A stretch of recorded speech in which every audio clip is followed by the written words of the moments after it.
Greetings, our Frederick Riddle here with the Christian News and Views. This is episode 22. And so getting right into it, what I want to do is show you here the headline. Special counsel moves to abandon cases against Trump. And this is kind of significant, and I thought that, in fact, I would think it's probably the major news of the day. I'm going to read some parts of it to you, and I apologize in advance when I'm going to be moving the paper around here a little bit. But it starts out by Special Counsel Jack Smith moved to abandon 2 criminal cases against Donald Trump on Monday, acknowledging that Trump's return to the White House will preclude attempts to federally prosecute him for retaining classified documents or trying to overturn his 2020 election defeat. The decision was inevitable, since long-standing Justice Department policy says sitting presidents cannot face criminal prosecution. Moving down a little bit further. Trump emerges indisputably victorious, having successfully delayed the investigations through legal maneuvers and then winning re-election despite indictments that described his actions as a threat to the country's constitutional foundations. I persevered against all odds and won, Trump exulted in a post on Truth Social, his social media website. He also said that these cases, like all the other cases I have been forced to go through, are empty and lawless and should never have been brought. We turn to where this is what I'm apologizing for. And here we go. Moving on to a little bit further down. The outcome makes it clear that when it comes to a president and criminal accusations, nothing supersedes the voters' own verdict. Now, there's more to the article than that, but that's the focus I want to, the area that I want to focus on. It mentioned being, and this is my opinion now, yes, the decision was inevitable. Now, think about this for a minute. Smith launched his investigation. He was actually appointed to it by the Attorney General, and the knowledge existed then. This is a long-standing Justice Department policy, and they knew about that policy, and yet they pressed their investigation. Smith was hired and launched his investigation with that knowledge that Trump would or was already running to be reelected. It was common kind of knowledge. It was, I don't remember the exact amount at the time as far as the relationship as to when he announced and when this investigation was launched. I didn't really have time this morning to look into that, but it doesn't really matter. It was, everybody kind of knew that Trump was going to go for it again. He felt he had been robbed of it, and there was people keep calling him a liar for saying it, although evidence has been slowly coming forward proving his point. But the thing is that that he, because he felt that way, you knew he was going to. There was a high likelihood anyhow, that he would run for re-election. And they knew all this. So this begs the question, if he, that's Smith, or they, that's including the Attorney General, knew that policy and knew knew the fact that he was going to run again and knew the DOJ policy, why did they begin the case in the first place? The chances of his getting re-elected were pretty good. Now, here's my answer to that question. It's because those in power, including Smith's superiors, again, Attorney General, did not want Trump to get reelected. So these charges were never about justice, were all about squelching any reelection. They simply didn't want him to get reelected. Now they'll say otherwise, they'll deny it, perhaps until they're blue in the face. But the facts speak for themselves. Now, the people voted. And according to this article, and according to the policy, and, by the way, according to the Constitution, nothing supersedes the voters' own verdict.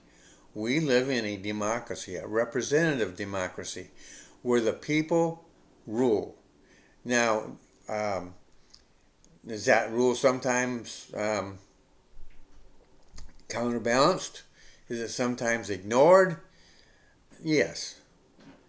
But this is one case where it was, because he got reelected, they're only doing what the higher courts would eventually have thrown all this out. I'm pretty sure about that. If it got as high as the Supreme Court, and I don't even think it would have had to go that high. But the truth is the voters saw through all the maneuvering, and the inevitable happened. Trump will probably have whatever remains, lawsuits and charges and so forth that, including the guilty verdict, dismissed or overturned. They all have something in common. These were things that were thrown together with a little bit of information here, a little bit there, and they tried to make a case out of it. And whenever they got appealed, the higher courts at first said, oh, we're going to let this play out. And so they did. It played out. And what the results were, when it gets to the point where it finally gets appealed, it gets thrown out. Now, the guilty verdict that everybody was the Democrats, the liberals were so excited about, has not been appealed yet. Why? Because he hasn't been sentenced yet. Once he's sentenced, they're going to appeal it. And when they appeal it, it's going to be thrown out, if it's not thrown out before that. So, speaking as an average person, it seems obvious to me that the verdict is he's not guilty of all these charges they've been making him. They've been making multiple charges. They've been throwing mud at him, and the mud won't stick. Part of the reason is because the people, you the voter, saw through the whole thing. You didn't need some liberal commentator up there explaining things to you. You knew what was happening. You could see what was happening. And you pretty much ignored it. You may not even like Trump, but you voted for him. Why? Because you have a whole 4 years, basically, in which he ruled. Now that was interrupted by a thing called COVID, and it undid some of what he accomplished. But when COVID was gone, pretty much gone anyhow, if not totally, he was able to get that engine, that economic engine which he had built up and strengthened, that economic engine kicked back in gear again. And by the time Biden assumed office, that engine was working, things were starting to improve, and of course Biden took credit for all that, but the real reason is because Trump had built up such a strong economic engine that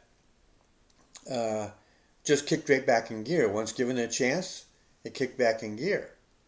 Another thing that happened was because Trump took government out of the way of Christianity, of us Christians being able to worship God in our personal lives and in our business lives. He got government out of the way. It took Biden a little bit of time first of all, he couldn't do anything until he took office. And then he started doing away with all the laws and everything and started getting government back in there. But now that's going to be taken down again. But our rights, a constitutional right to worship God, and to worship God in our personal lives, in our business lives, and any other aspect of our lives that the government likes to touch, all that's we're going to get that back. We should never have lost it. It was a constitutional right. But the liberals, they they have their own agenda, and they saw an opportunity and took advantage of it. Now, the president-elect will now take office and be unencumbered and able to swiftly move his agenda forward. Now, this brings up a question. Will Smith be fired? Well, Trump said he's going to fire him, and I think it's probably going to happen. If it doesn't happen, it won't be because of fear on Trump's part. Maybe Trump might exercise a little grace there. He doesn't have to. And it might actually be better if Smith is gone, because while he was a willing, there's an old saying about being a willing, I think it's a willing idiot, useful idiot. That's the person who allows himself or herself to be used by somebody else to do something that's stupid or wrong. And he allowed himself to be used that way. And so Trump is a man who values loyalty. You'll see it in all his selections he's been making. He wants men and women who are going to be loyal to him. Do you see the similarity here between that and business? Any businessman who wants to succeed must have a employee workforce that has some sense of loyalty. Even in a factory, I worked in a factory. I was expected, when I worked in that factory on the assembly line, I was expected to give my best. I was expected to do what I was told to do. There were just certain things that were expected of me because I worked there. And that's called loyalty. It may be very basic on the assembly line. It's a very basic thing, but the higher up you go, the more that loyalty grows. You are expected to put your loyalty out there and to follow. Not to do something wrong, mind you, but to do your job and to do it correctly. And in the first term, there were people who he chose because they had the knowledge and the skill, but they didn't have any loyalty to him, which makes you wonder, when they were making decisions, was it this was what the president wanted, or is this what you could slip by the president? The thing is this: he's learned his lesson. President Trump has learned a lesson there that to apply, and I think it was a lesson he had to relearn, because I think in business he always practiced it. But in politics, maybe he was swayed by other people to go after people who had the knowledge, whether they had a record of being a supporter of his or not. And so he values loyalty. Now you look at some of the people who are in his administration and who he's going to appoint, they at one time opposed him on a political basis. But once they switched and became pro-Trump, they demonstrated their loyalty to him on the field and in action. And so that means something to him. So yes, I believe that Will Smith will be fired. Simply for that reason right there. He can't be trusted. And there will be some house cleaning coming. There are people in there, we call it the swamp. He needs to drain that swamp some more. He's only got 4 years to do it in, so will he get it all done? Probably not. But it's got to get started. He can get it started, and hopefully, somewhere along the line, whoever follows him in the presidency will pick up that banner and continue the house cleaning. Because we still stand as a country completely unique to all other countries. Yes, many of them have copied elements of our government. But what has been pushed on them or toward them is the concept of democracy. And people say, well, the United States is a democracy. No, we are a representative democracy. There is a difference. A democracy, by in and of itself, is the people, all the people, voting on all the matters. I've equated it to a mob rule.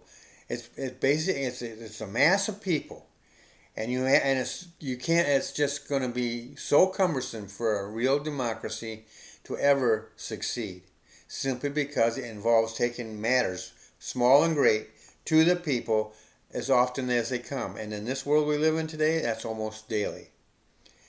And so a representative democracy is the best. Well, you see examples out there of where they've copied that. But they've tried to work it for Muslim nations who try to do it. It's based on Christianity. It's based on the Bible. Not on the Quran. It's based on the Bible.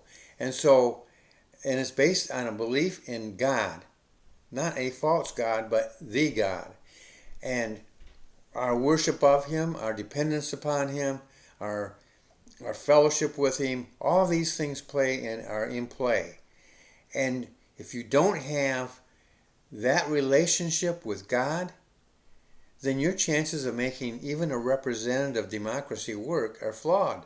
I'm not the first one to say this, because people have pointed that out in the past. That if one person, I don't know if somebody actually said this, there's debate about it or not, but it seems to be a rather true statement, that when America ceases to be good, America will cease to be great. Now, it depends upon how you define good. In God's terminology, good is following Him. And we've drifted from that, folks. We have drifted, but we're starting I believe there's elements out there of revival. Not everybody agrees with me on that. But whether you agree or not agree on that, there are elements out there in which people are turning to Christ. How many people, how strong it is, I don't know. But they are turning back to God. And God is paying attention to that. And I think God has given us another opportunity to stick around a little bit longer as a great nation. We are still enjoying some of the benefits of our Christianity. Well, Christianity needs to reassert itself and restate its vision embodied in the Bible, not to provide some social agenda of the liberals, but to provide people with an opportunity to get to know God, as their personal Savior, to serve God, to do things God's way, even in the running of our government. And if that all takes place, then that is a good thing. I got a little preachy there, sorry about that, but the thing is, we are a Christian nation yet, but we are much weaker than we once were. And we are in danger of losing it all. I believe that the election of Donald Trump is God giving us a second chance. You might even say as a third or fourth chance, depending upon how you view things. The thing is this, that if Trump does the same thing in this second term as he did in the first, which was to get government out of the way and allow you and me to worship God in the way we want to worship Him, in the way that He directs us to worship Him, He being God, to worship Him, God in a biblical fashion, letting God work in our lives, both personally, in our interactions with other people, our local government, our state government, our national government, and even internationally, then I think we'll be a great government again, a great nation again. But I would like to remind you of something. This is something that only can happen if we stay vigilant. The Bible does not mention the United States of America. Now, there's some things in there that hint at our existence.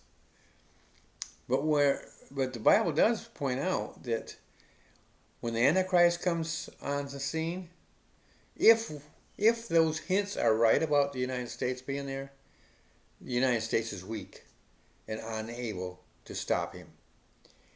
And so that seems to be something that's going to happen. But we don't have to let it happen now. We can live for God, worship God, obey God, serve God, and pray. I'm a believer in prayer. I believe prayer works.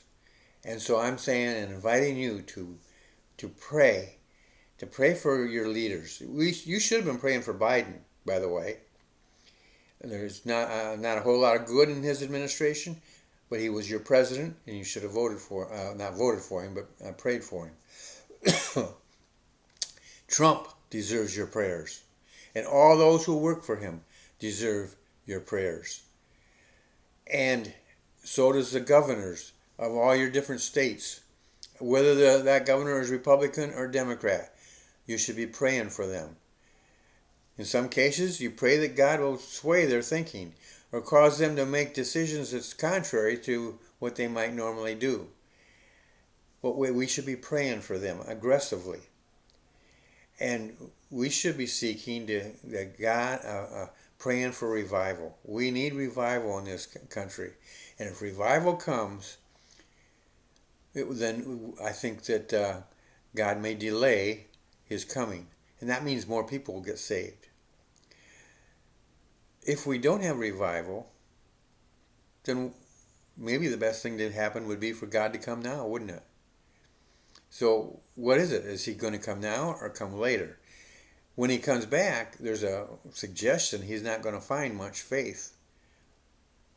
I hope that's not the verdict of the world we live in today.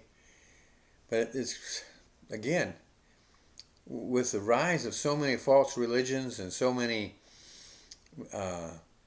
anti-Semitic and anti-Christian and just plain outright anti-God thinking, then maybe that is the verdict that's out there. But we can pray and work to delay that. But that means every generation. My generation, I'm 81 years old, so I'm towards the end of that generation. Now the generation coming up are already in place. So each generation has to do that. And I've heard it said, we are only one generation away from failing, from collapsing. And that is because the burden rests upon each generation. Well, that's it for today. I'll see you in the next episode. Oh, and by the way, down below here, you will see a opportunity for you to subscribe to my channel. I have this podcast, Christian News and Views, and I have another podcast called Becoming a Published Author is Fun. And if you're interested in writing, want to know some tips and so forth like that, I provide information twice a week. And those are currently running. And I'm going to start a whole new series of them soon. And so I hope to continue to have these two podcasts. Well, who knows? I might someday have a third. I'm enjoying it. This is fun. And so I am enjoying talking to you and sharing with you the thoughts on my mind. And you can take them and use them. If you want to respond to me, you have comments available, and you go right ahead and do so.